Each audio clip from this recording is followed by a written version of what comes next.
할렐루야, 살아계신 주님을 찬양합니다. 오늘도 주일을 맞이해서 가정에서 예배 드립니다. 성삼위 하나님께서 함께 하시기를 주의 이름으로 축원합니다. 오늘은 거룩하신 하나님이란 제목으로 말씀을 증거할 때 하나님의 은혜가 있는 시간 되시길 바라겠습니다. 레위기의 주제는 거룩입니다. 거룩이란 그 말의 의미는 구별과 분리라는 그런 뜻이 있습니다. 구약 성경을 문자적으로 해석하는 이스라엘 백성들은 이 거룩, 구별과 이 분리를 윤리적으로나 종교적으로 이렇게 해석해서 다음의 결과를 맺습니다. 나는 너보다 나아. 우리 교파는 다른 종교보다 나아. 이것이 바리새인들이 주장하는 것입니다. 오늘날 율법주의자들도 똑같습니다. 우리가 나아. 다른 어디보다도.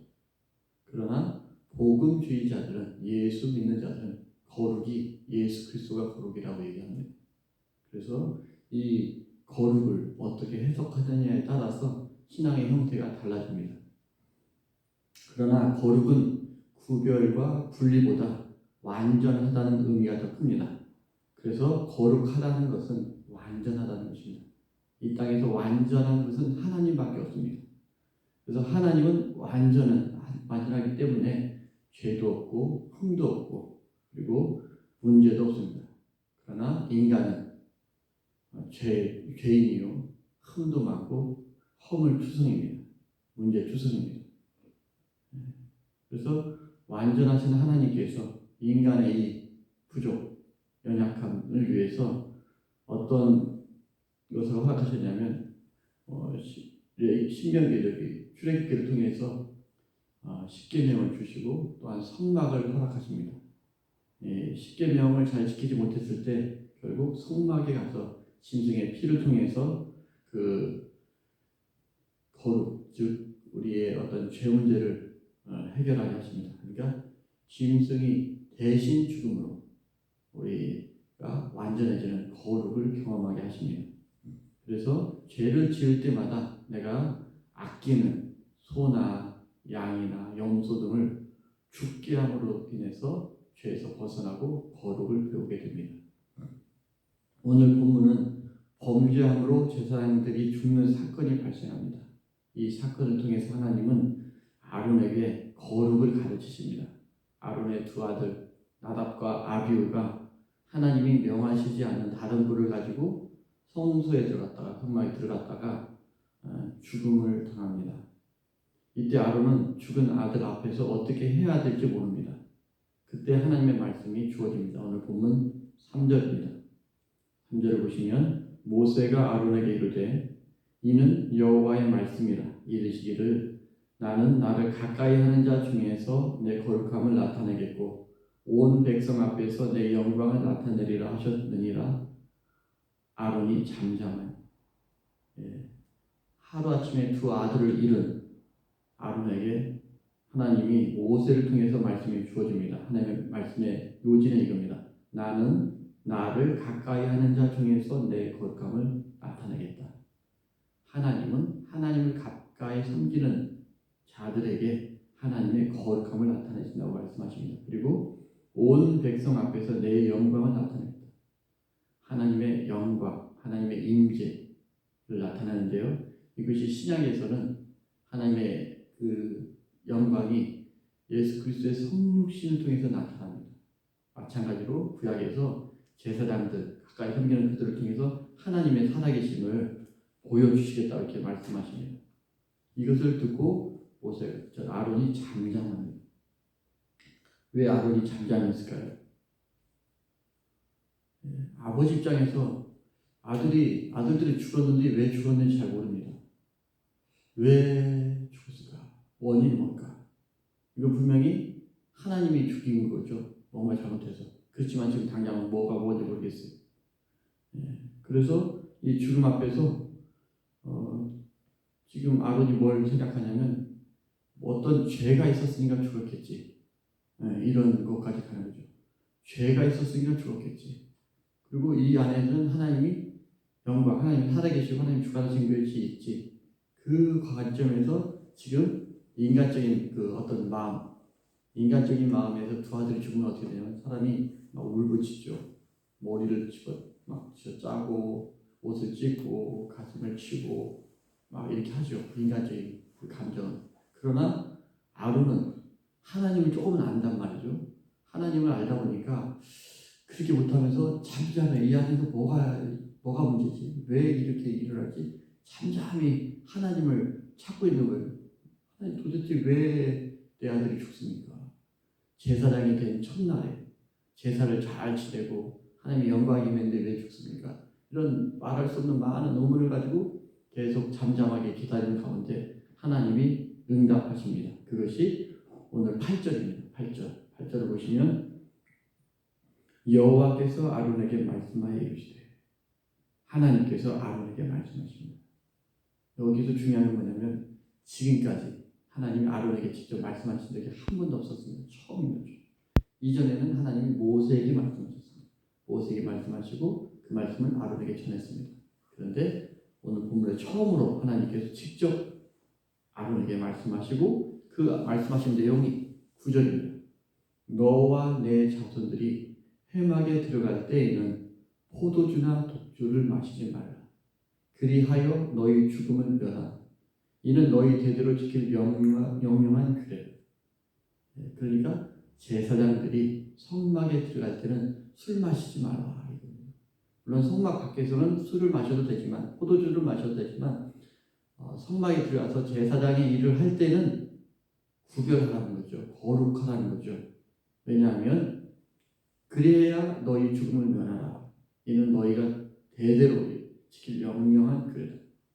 이 말은 결국 뭐냐면 왜 너희 두 아들이 죽었는지 아느냐? 그들이 술 마시고 성막에 들어갔기 때문이다. 성막에 들어갔다고 죽은 게 아니라 성소에서 지성소를 들어가서 죽었습니다.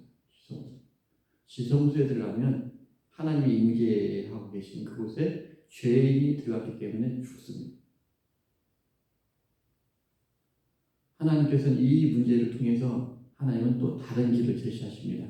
그것이 레위기 16장 1절 2절입니다. 우리 레위기 16장 1절 2절 그리고 이어서 12, 13절을 보겠습니다. 16장 1절 2절을 보시면 왜 구체적으로 나답과 아비후가 죽었는지 압니다.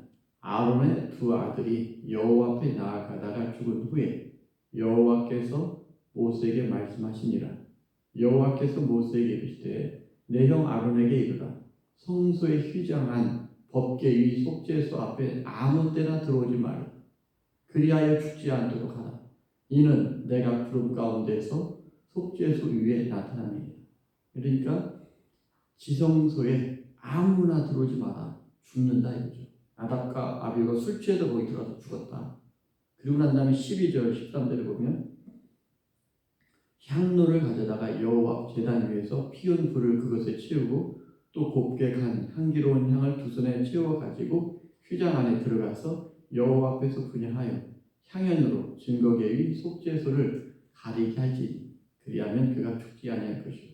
이건 무슨 얘기냐면 대제사장이 1년에 한 번 속죄일에 대속죄일에 지성소에 들어갈 수 있는 길을 제시하는 한 번 갔다 나올 수 있는 길을 제시합니다. 들어가서 하나님의 백성의 죄를 용서하면 대제사장이 사서나오고요. 용서하지 않고 그 죄값을 대제사장한테 물으면 대제사장이 죽죠. 죽기 때문에 거기서 못 나오잖아요. 그러니까 발에다가 끈을 묶고 들어가잖아요. 그래서 죽고 못 나오면 제사장들이 끈을 당겨서 대제사장을 끄집어내는 거죠. 그러니까 오늘 나답과 아비후의 죽음을 통해서 하나님은 어떤 길을 지성소에 들어갈 수 있는 길을 제시합니다. 이것이 결국은 나중에 예수 그리스도 대제사장 되신 예수님을 통해서 지성소를 통해 들어가고 결국 하나님께 가는 길을 제시하는 어떤 예표라고 할 수 있습니다. 어쨌든 아론의 입장에서는 지금 두 아들의 죽음을 이해할 수 없는데 그것이 결국 지성소에 술 취해서 들어가구나. 그래서 죽었구나. 그런데 하나님이 이것을 통해서 대제사장 아론이 들어갈 수 있는 길을 제시하고 이것이 장차적으로 예수 그리스도를 통해서 하나님께 나가는 길을 제시한다는 것이죠. 그 다음 내용을 보겠습니다. 10절 그리하여야 너희가 거룩하고 속된 것을 분별하며 부정하고 정한 것을 분별하고 또 나 여호와가 분별하고 10절입니다. 그래서 결국은 아론은 깨닫습니다. 자식들이 술 취해서 들어가서는 안 되는 지성소에 들어가서 죽었다. 이것을 보고 아론이 했을 첫 번째 행동이 뭘까요? 아론은 평생 포도주를 안 마셨을 겁니다. 술을 입에 대지도 않았을 겁니다. 왜냐하면 포도주 하면 떠오르는 게 두 아들이죠. 나답과 아비후. 장남과 차남이 술 취해서 그걸로 실수해서 죽은 것을 알기 때문에 그렇습니다. 두 아들의 죽음이 그로 하여금 포도주로 인한 죄를 짓지 않게 합니다. 그래서 거룩이 무엇인지를 배우게 합니다. 마지막 11절 보겠습니다. 또 나 여호와가 모세를 통하여 모든 규례를 이스라엘 자손에게 가르치리라. 하나님께서 아론에게 직접 음성을 주시고 말씀하십니다. 이제 거룩이 무엇인지 조금 아는 아론에게 이제 백성에게 가르치라고 명령을 하십니다. 거룩을 아론은 두 아들의 죽음을 통해서 배웁니다. 구약의 이스라엘 백성들은 뭐예요? 짐승이 죽음. 그 짐승이라는 게 뭐예요? 집에서 기르는 아끼는 소, 양, 염소가 죽음으로. 그러니까 죄를 많이 지을수록 집에 있는 소는 다 죽어가지고 아끼는 그 죽음을 통해서 죄를 지으면 안 되는구나. 그러면서 거룩을 알게 되는 거죠. 제가 처음 거룩을 배우는 것이 물론 그 전에도 하나님이 연단을 많이 했지만 전도사 때였습니다. 저도 천방지축이었습니다. 마음은 있는데 잘 몰라가지고 옳다는 것은 막 진행하죠. 신학대학원 다닐 때 학교에서 일을 했습니다. 학교에 일을 열심히 하다 보니까 학교 안에 있는 경건 훈련은 원목이 있고요. 또한 기숙사가 사목이 있습니다. 목사님들 계신데 이분들이 좀 일 못하는 것도 있고 막 좀 그렇습니다. 여러 가지. 그래서 그런 문제를 지적하고 이건 이렇게 해야 되지 않냐 이렇게 따지고 많이 대립하는 상황들이 있었습니다. 그러던 어느 날 저희 아내에게서 전화가 왔습니다. 요한이가 친구가 사는 아파트에서 나오다가 1층에 있는 화단에서 넘어졌는데 화단에 있는 쇠코챙이에 이 두 눈 사이 미간이죠. 여기가 꽂혔다는 거예요. 그 말을 딱 듣는 순간에 내가 목사님들한테 잘못하고 있구나. 딱 그 순간에 드는 거예요. 그 순간 얼마나 놀랐는지 모르겠어요. 여기서 1cm만 버튼하면 어떻게 되는 거예요? 실명되는 거예요. 하나님의 경고구나. 그래서 돌이켰습니다. 그리고 그 후에는 이제 제가 목사님들을 상대하는 방법은 교리적인 거나 그 교회를 성도를 잘못 이끌어가는 그런 부분만 지적하지 어느 이상 가지 않습니다. 왜냐하면 그것은 하나님의 영역이고 내 신앙을 지키는 방법이죠. 목사는 하나님이 교회에 보낸 선물입니다. 목사님을 통해서 말씀의 통로가 되고 은혜의 통로가 됩니다. 그걸 막으면 결국은 내 영혼이 죽게 되고 결국 영적으로 문제가 되기 때문에 하나님 관계에도 문제가 됩니다. 그렇기 때문에 하나님의 선물을 지혜롭게 잘 사용해야 됩니다. 이제는 제가 목사가 됐고요. 저의 부족과 연약을 보고 지적하거나 잘못되거나 또 열을 올리는 분들을 봅니다. 참 안타까운데요. 이럴 때마다 어떤 음성이 떠오르냐면 하나님은 이렇게 말씀하실 것 같습니다. 남의 허물을 붙들고 힘들어하는 누구야? 나도 너를 볼 때에 너의 허물을 보지 않는다. 내 아들의 죽음, 십자가에서 죽은 내 아들 예수의 피를 보고 너의 허물을 보지 않는다. 너도 다른 사람의 허물을 볼 때 예수님의 피를 보고 그를 봐야 용서가 되지 예수님이 아니라 붙잡하면 똑같은 실수를 범하는 거죠. 그렇기 때문에 우리에게 있어서 거룩은 뭐예요? 예수님이에요. 그 피만이 우리의 허물과 용서를 하는 거지 그거 없이 바로 가버리면 우리는 어떤 사람이 되는가? 우리가 심판자가 되고 우리가 정죄하게 되고 결국 사단이 기뻐하는 일을 하고 있는 거죠. 영적으로 주하고 있는 거죠. 그런 부분입니다. 그래서 하나님께서 하시는 말씀을 사람 보지 말고 나를 봐라. 완전한 자는 나고 거룩한 자는 나야. 거룩은 예수 그리스도 안에 있지 사람이겠지 않아. 그 연약함을 보면서 하나님이 저렇게 연약한 자를 왜 세웠을까? 왜 쓰실까? 하나님의 완전하심을 드러내려고 하는 거죠. 하나님께서 이렇게 말씀하십니다. 내가 거룩하니 너희도 거룩할지니라.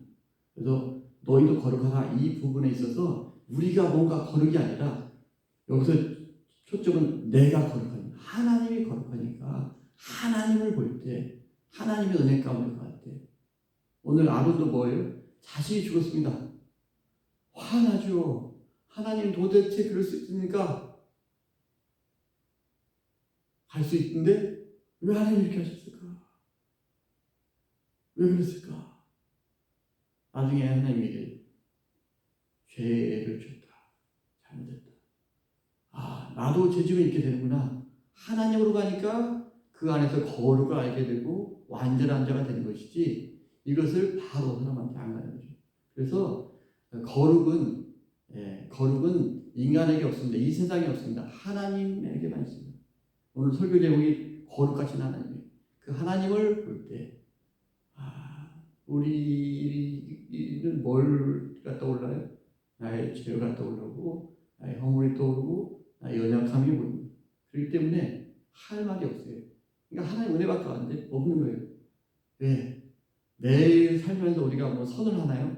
매일 살면서 돌아보면 매일 생각이나 말이나 행동이 하나님 앞에 죄 지은 것밖에 없는 거예요. 하나님 앞에는 부족한 것밖에. 그렇지만 그것이 하나님은 우리로 하여금 거룩으로 나아가게 되는 것이죠. 그래서 신약에 있어서 거룩은 뭐냐? 예수 그리스도가 거룩입니다. 예수 그리스도만이 인생의 길이요, 진리요, 생명이 된다고 하는 이유는 뭐냐면 우리가 하나님 앞에 죄인이고 허물 많고 문제투성인데 예수님의 피로 하나님 앞에 나갈 때 하나님은 그 예수님의 피를 통해서 우리를 용서해 주시고 완전한 자로 거룩한 자로 삼아 주시기 때문에 그렇습니다. 우리도 마찬가지로 다른 사람을 볼 때 예수님의 피를 통해서 나가야 돼요. 그러면 문제가 안 돼요. 그래서 우리는 지금 어렵고 힘든 코로나 시대를 겪고 있습니다. 이러한 때에 무엇이 우리에게 힘을 주고 이룰 줄까? 하나님밖에 없습니다. 하나님이 내 안에 계셔서 이동하셔야 이길 수 있는 것이지 옆을 보세요. 환경을 보세요. 답답하고 앞이 보이지 않습니다. 그렇습니다. 그래서 이 거룩하신 하나님 앞에서 우리 자신을 볼 때 할 수 있는 고백은 뭐예요? 나 같은 죄인 살려주신 주님의 은혜 놀라워. 그 은혜로 오늘 또 하나님을 나가고 주어진 하루, 주어진 이 상황, 이 문제, 이 관계 그냥 하나님 앞에서 묵묵히 가는 거예요. 결국 하나님이 해결하십니다. 아론이 그렇게 해결받았습니다. 구약의 이스라엘 백성들이 자기 아끼는 짐승이 죽는 그 피를 통해서 해결받았습니다. 오늘 우리는 뭐예요? 예수 그리스도의 피로 그 은혜로 해결받고 그 은혜로 사는 것이죠. 그 은혜로 하루 살 수밖에 없습니다. 거룩하신 하나님이 우리의 주인 되시고 우리의 왕이 되시고 우리의 통치자가 되시고 우리의 인도자가 되십니다. 우리는 내일을 모릅니다. 그러나 그 주님은 오늘 나와 함께 하십니다. 그 주님의 은혜로 이번 어려운 코로나 시대에 이번 한 주간도 승리하는 그런 저와 여러분들 되시길 바라겠습니다. 기도하겠습니다. 참 좋으신 아버지 하나님 감사합니다. 구약에 있어서 하나님 우리에게 거룩을 가르치기 위해서 우리의 죄 문제를 해결하기 위해서 짐승의 피를 통해서 죄사함을 받게 하십니다.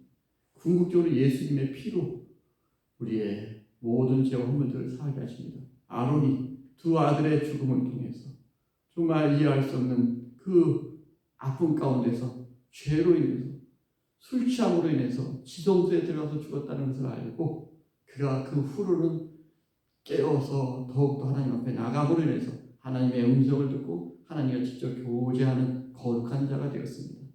신약에 우리도 마찬가지로 우리도 죄인이고 우리도 연약하지만 나의 죄와 나의 허물 때문에 십자가에 피 흘려 죽으신 예수 그리스도의 은혜로 말미암아 하나님 앞에는 우리가 거룩한 자고 비록 인간적으로는 육신적으로는 늘 허물투성이지만 그 은혜로 말미암아 오늘도 삽니다. 어려운 시대에 나의 힘이 되신 주님의 은혜로 믿음의 길을 가며 승리하는 그러한 오늘 함께 모든 성도들이 되도록 하나님께서 함께 하시고 은혜 베풀어 주시옵소서.